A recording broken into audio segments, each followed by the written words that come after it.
So Jesse, there was the biggest climb of the race today. You had a pretty good run up it. You were hanging with Christian Vandeveld, a bunch of other Pro Tour dudes.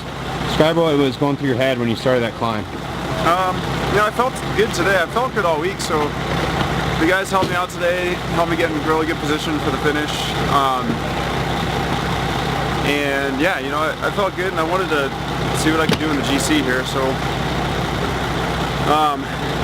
I just tried to ride within myself. I knew, at altitude here, it's hard to, if you go too deep and blow up, then, you can lose a lot of time. So I stayed with the group as long as I could, and I got to just before 5K to go on the KOM before I came off, and then I was just riding my own tempo the whole way. So I had a couple of guys I was riding with, so that was nice.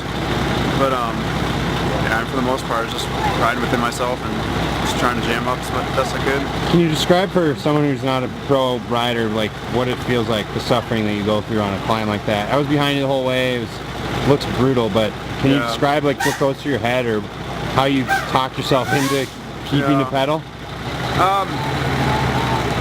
For me, the long climbs like that are really hard. I'm definitely much better at shorter, punchier climbs.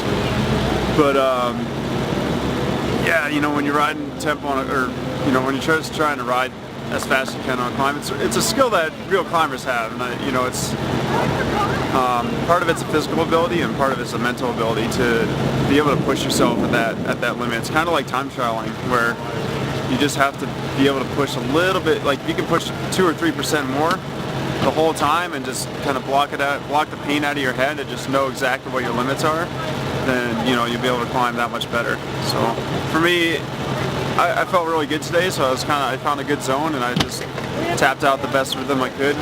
But I'm sure if you looked at my power file, you'd see a minute or two higher and a minute or two lower, just because that's kind of how I ride. I surge a little bit, and then I'll feel a little gas, I'll back it off.